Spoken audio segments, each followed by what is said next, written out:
Na bana oyo bazo bima pana yo, bana pe ba umeli pana yo. Si je peux citer Ibouba Chaingenge que je salue, Joyeux Noël, Alain Pella, Totangi Lisusu Mignon, Totangi Gino. Bana non nyo soto mutu mon côté abimi penza que arosa fierté papa chéri. Et ça la ko passi au soir ngonde nene. Bana on a compris. Bana na musique quoi. Bana on soto bota bango. Oh. Il fallait on a répondu déjà que bana ya boy. Non. Non. Papa chéri baza ba poulet na yo ndeto bengara. Papa chéri et ses poulets. Bon to benga bango ba poulet na yo. C'est des bêtises. O benga bango ba ange adorable. Et ça ba bêtise. Qu'est-ce qui est bêtise? Oui. Moi na muto azate nga mona na Abraham.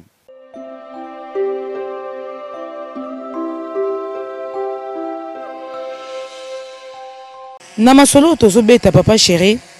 Bo pesi biso tisi ko artiste musicien congolais. Bozo continuer ko pesa biso image moko boye que musique na biso fokara tozara na polémique, musique na biso fokara bozo bezalaka, bozo continuer ko pesa biso image wana tilelo. Papa chéri mi benga moto pamba na tuna yo, te papa chéri na tuna yo. Il faut na tuna ba to balingi.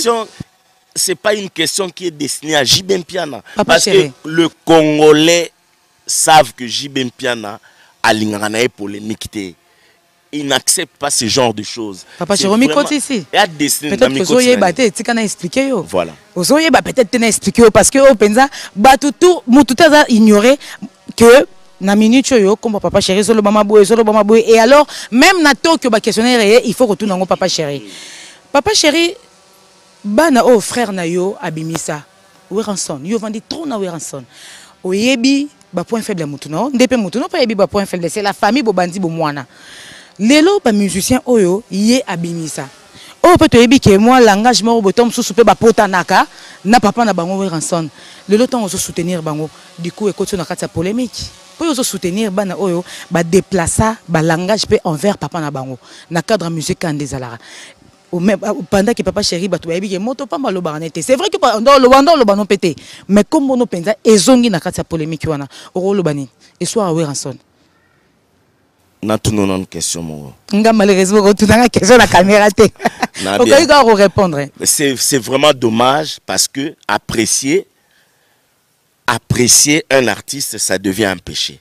Apprécier le travail d'une personne ça devient un péché.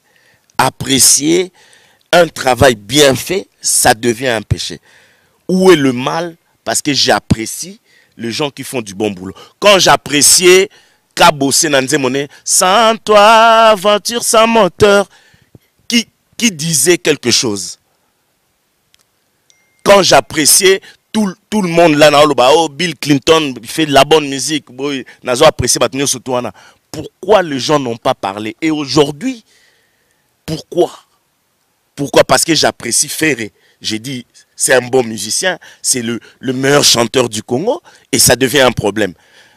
Parce que j'apprécie Héritier Ouatta Motona Tembe. Ça devient un problème. Où est le problème? Problème parce que ça va toucher frère Nayo. Frère doit aller yo. Parents comme vous, leaders comme vous. Lelo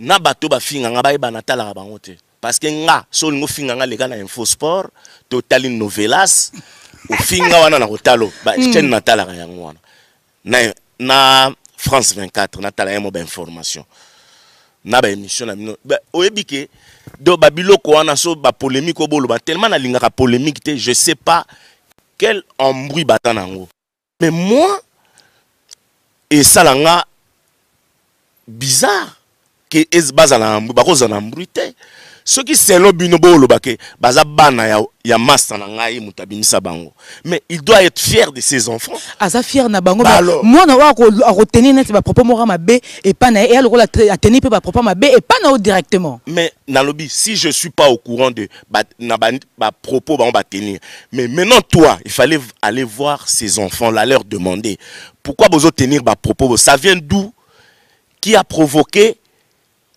Tu penses que c'est des fous? Bah, Vanika Raboba, bah, non manqué mon colo. Mais attendez, réfléchissez 5 minutes. Sont pas des fous. Baza, batoma, bon matin avant, n'a pas les ganatés, bah, n'a pas mon colo. Ils en ont sens, il faut se demander c'est quoi. Mais ça, c'est pas un problème. Cuisine, il y a batumsu sunga et talingate. Moi, mon problème, n'a quoi apprécier mon tour sala na bien. Quand je parlais de Fali, c'est un bon musicien, tout ça, je suis fier na carrière na ye, ninga sala na ye. Pourquoi tu n'as jamais ba question boy? Au monde que les Congolais, son ennemi c'est le Congolais lui-même. Congolais, parce qu'aujourd'hui, je ne suis pour rien.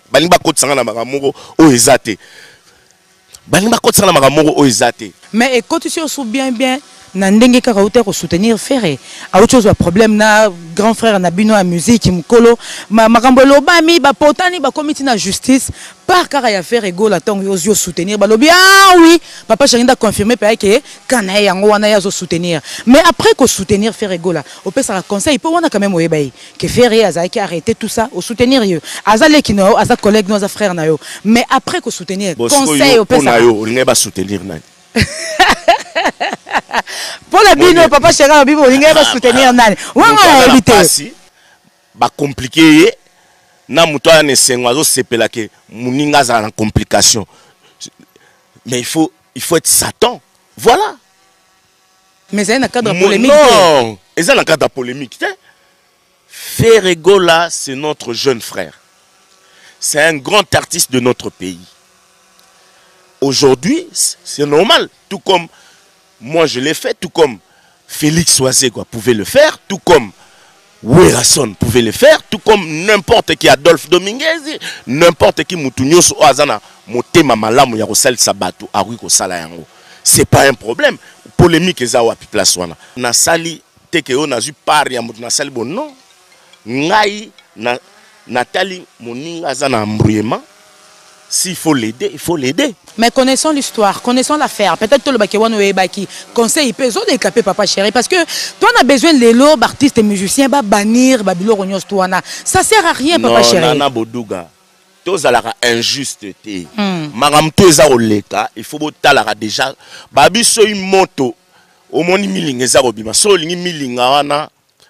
Et bunga, il faut qu'on banane ko boma moto place ezali bizibeli wana ko boma yango. Tout à fait. C'est ça. Naoto yebson tout à l'heure. Tu penses que ce sont des fous? Ba vanega aboe o bananga ko manquer mukolo respect. Mais faut yeba e uti wapi e bandi wapi. C'est ça. N'a vraiment dans la polémique, mais je suis gentil avec ceux qui sont gentils avec moi. Quand tu n'es pas gentil avec moi, là-bas, c'est comme ça, et ça principe ya vinanga. Naza bongo. Papa Chéri, Bossala génération, toute une génération. Wenge tango ebimi et tombwani et basculer badonné. Papa Chéri bete basala minene ba œuvre qui toko. Nyon surtout au sala lelo tu leader star ya munene papa Chéri au sala combo. Mais nabana oyo bazo bima pana yo, bano pe ba umeli pana yo. Si je peux citer Ibouba Chaingenge que je salue, Joyeux Noël, Alain Pella, Totangi Lisusu Mignon, Totangi Gino. Bana non nyon surtout mutumo côté abimi penza que arosa fierté papa Chéri. Et ça la pas si au soir ngondene. Bana on a compris. Bana la musique quoi. Bana on surtout bota ban. Il fallait on a répondre déjà que bana ya boy. Non. Non. Papa Chéri baza ba poulet na yo ndeto bengara. Papa Chéri et ses poulets. Bon to benga bango ba poulet na yo. C'est des bêtises. O benga bango ba ange adorable. Et ça ba bêtise. Qu'est-ce qui est bêtise? Oui. Moi na muto azate nga mona na Abraham. Mona nga liboso. Abraham Majo. Abraham Piana. Ndoya Nozi Mwamba, Roi Soleil. Moi, je Yann Giacometti, Gianni Versace Boyoka. Ozu Daïda, Sore, Banana Bangwana, Junior, Banana Bangwana. Ba musicien, baza banana bisote, toko senaka mabomate. Et musicien, ceux qui abimi, eza talent nae, nzambe apesa ye. Eza talent nae, na chance nae. Voilà. Bon le bagate que musicien ya mutu bo mwana ya mutu ba abimi na nini mutu abimisa mwana ndeni mwana na yo bon so mwana no yo bota ibanda ko yembisa ebimisa ko mutu eza chance ya mutu ba faire wana eza ba chance na bango talent na ye Fali oui chance na ye talent na ye abima on explique nga te ko non. Donc ba beta tolo ke ngam na bimisa mwana wana ba beta tolo te. C'est faux, c'est leur talent. Et ça logique déjà né dans le bibo yo mon koto étant qu'intellectuel on comprend déjà. Toko salaka maboma te. Et ça talent ya mutu na chance na ye ba mise baze belé bazala ba orchestre wana mais so moni oyo abimi ça chance na ye talent na ye. Savoir faire na ye musala na ye contact na ye. C'est ça. Mais na ba oyo ankara. Ba Fabrigaz wana, Fabrigaz. Talent na ye. Et a talent na ye. Donc so ya mutu zo simba te ozano na. Azana na chance te, azana talent. Eza bon. On est yango. Et bon ça te talent te. Musu pe chance eza talent mais eza tana yo. Talent, nous appelle la chance. Musu paro que ne peut presser to finga ke siko outi ingratitude na yo parce que Dieu est Dieu des orphelins. Nzambe a soutenir bateau tam omoni ba misusu abimi pota musu basala ki mabe place outi Nzambe a tie loboko mususu place il a craché la main qui l'a nourri. On ne crache pas sur la main qui te nourrit. Place outi okomi ko finga okomi loba net ngana loba nanga te ozana makala moto na mutu mais c'est une vérité que il faut le dire tout haut boloba yango. Attends. Donc c'est pour dire que artiste à cause de la routine orchestre mais on a pouvoir y remodérer on a exemple à Bill Clinton. C'est son talent. Chance nae. Il a prouvé que ses talents na étant sale pe bloqué ya yemoko bo sentir. C'est comme ça. Beaucoup ba mission on a beau comprendre que non tant on baza sur cette place bazalara wana omona ke ba trou mo ezali. Ça veut dire que bango nde balaka danger na ba place wana. Batala na bon. Batala na bon de na sala kuna. Donc papa chéri on peut encadrer musicien mais ozana pouvoir te ya remodérer te ya bénir yo na pouvoir wana te. Exact talent ya mutu na chance ya mutu. Musicien soit na talent na mutu ako bloquer talent ya mutu azate. Na facteur chance ezali nzamba pesa mutu. Pour langage on est le moi trop on dirait babima papa chéri bien te yangwana papa chéri tom susu a bloquer bango ya on ngana nzambe mais non kolela na yo peut-être sala déjà pour na wenge si aujourd'hui wenge ezana c'est pas binadam mo konza ba wenge on peut ça ba chance ozaina pouvoir te on peut ça ba chance babima pe na batala na bango te mais image anani mosaka bimsem no photo morote bomonaki. Mais ça, c'est un faux débat. On a expliqué que détail pour comprendre que musicien, son musicien abîmé, ils ont talent naé. Ils ont talent naé, na facteur chance. Na facteur temps pe kontara non. Voilà, ils ont bon ko ya ko lobate que oh non. Ba lokingai. Papa chéri lokingai. Non.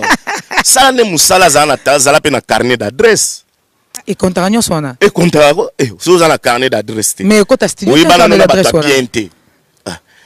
Il faut y bana pe na bato bien. Net héritier lelo. Abimisal avant que ton album ne bima. O monake azana carnet d'adresse, y bana na bato bien. Avant ton album ne bima. A sala ba bête na pourquoi? Parce qu'azana carnet d'adresse. C'est ça, les gens ne comprennent pas la musique après le non, c'est n'importe quoi. C'est n'importe quoi. C'est n'importe quoi. Mais yo soko ye banano na bato bien te o bimandeni. Même t'as bien o embila hote. Musicien qui n'a pas na inter te o van inter o melata café qui n'a pas o bimandeni. Ata même ligne OK non, nali ata croque mais c'est la même ligne. Rien OK n'a raté. Bosiko ye banana bato bien deni. Donc papa chéri ça peut le voir conseil tout le bas au pesa na ba artiste mususu lo bela bango ba bimaka ba fréquentation. Le plus grand problème ezali que talent ya mutu nde salaka mutu na ville ya Kinshasa nani abeta concert mutu azaya okita obeta concert ba babimisi ba disque na babeta ba. Et alors voilà, bon, t'as la biso de partout. Silo Badiat à la Londres, papé qui vous gros bisous. Monsieur Yanning Tari, l'assureur de nos vies, l'assureur de nos maisons depuis Londres, sur Bolingi. Bon, contactez, appelez-le, bon, comprendre que projecteur, hein. Na 44, bien sûr, ben à Londres, 75, 38, 90, 38, 60. 75, 38, 90, 38, 60. Et j'espère que, bah, tout beau, t'as la biso, na Lubumbashi, papé Lufuma, na boutique Granger, Kimbangu croisement Lubilanchi Lufira batboza ya Rosepela na ba jeune kara ya ba musique ba artiste na biso ba bazo bimisa eza nzembo nini penza otokolo ba que et importe eza ko importer eza ko emballer honnête nzembo nani nzembo nini parce que tobina no déjà nzembo papa Wemba olingango mais makambo yango bo lukelanga ba problème lenga na koloba lisusu awa et comme jiba papa chéri mais yango nezo bemisanga bang ezo bemisanga bangambo oza moto okoyeba te ba moto te na oloba langa te juste nde bato oloba mais juste parce que yozo memanga na terrain wana te na tout olinga papa chéri oyebisanga au nom de l'amour eza nzembo olingaka OK Marie-Paul Montagne voyebisanga papa chéri alingaka nzembo maso basalinga oh bako juger nzembo na ye londende et alors oza libre ya kosala pe choix ba disque bimi pe belé totunio nzembo nani ozo sepela nango c'est encourageant quand même. Naboy ba problème. Déjà, on est en train de me taxer. Voilà, n'importe quoi. Donc JB Mpiana n'a pas le droit d'apprécier. Ceux qui n'apprécient, comme il y a un problème. Mieux vaut pour les bien, na lobate, mais na na banzi mon na lingaka. Si on a mis dans le bas, sous moto peli la Kinshasa, ou aponibo. Papa Chera Nabo na moto pela. Obangi na oloba. Si on a mis na lobaka nzembo na non izo bomanga. Yemba tanzembo mukeka. Na boy ba problème. Papa Chéri yo moko na ba œuvre na yo. Nzembo nini o ezara ke so penza yo moko zo yo kanzembo lobi te. Na ebité. Nga pe jibe na yemba nzembo ça m'emporte et ambalaranga nzembo nini na oya yo moko. Na ba œuvre na yo. Ah. Na ba œuvre na linga ba nzembo toi. Mais na la nzembo so na zo yemba vraiment ya mbalanga eza omba. O mana leli, o mana koa, omba. Donc na kota kapena na koti na kati. Wana zo kanisa pe ba ebanga. Tutuye, kaluje, kadisho. Omba Kadisho Bogise Pompe maye Omba Donc nazo lela donc wana na okendaka na kendaka pena na ke poto yoka mutu mususu a grand chanteur mutu mususu a bon chanteur na ebité différence wana et ranani qui est grand qui est bon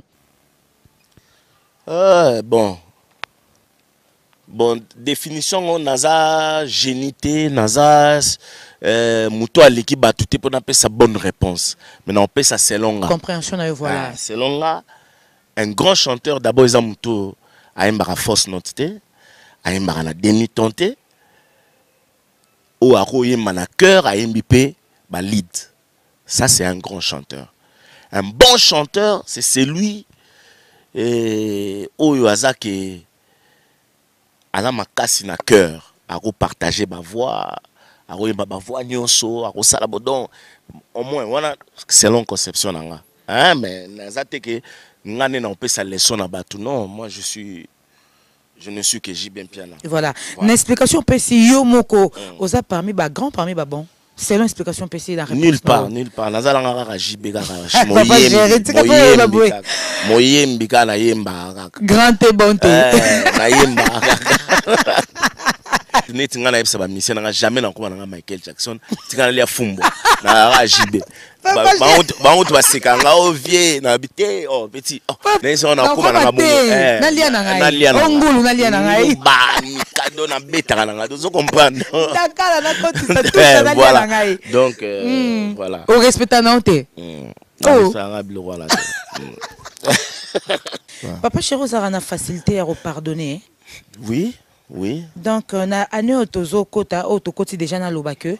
Et ça na mutunso e koza que asala Papa Chéri mabe alobi que non, tomso nanzela SMS, ton ailleurs otoke porter à Papa Chéri pour na senga excuse, ce qui a ta réconciliation rezalate mais au moins ngana s'excuser. Papa Chéri, êtes-vous prêt? Ouais. Bon. En fait, ngana pardonna na nga batutu. Na pardonna na nga batuna. Yango mona ngana zala na motema pembe sans problème. Donc, ça nous prêt, il y a bien 5 excuses, ça nous prêt. Oui, mais ma belle monsieur Zalara, oui, ma belle monsieur Zalara, que mieux vaut que tout bon, n'a pardonné, mais Zalara bon, la peine Zalara bon. Ma belle monsieur Zali, là, ma belle mon pena que au talib, non bien. Pour ma belle monsieur Zanetti, bato bafinganga namona nanga ngo problème te okino kofinganga mais même so ezali soki moto alingi anuire vie na yo anuire musala na yo anuire yo eza bamabe mosusu mieux vaut bozala te mieux vaut pardonner na motema na bonzambe pardonner ozala no na problème na ye te mais éviter kaka bozala na bino te voilà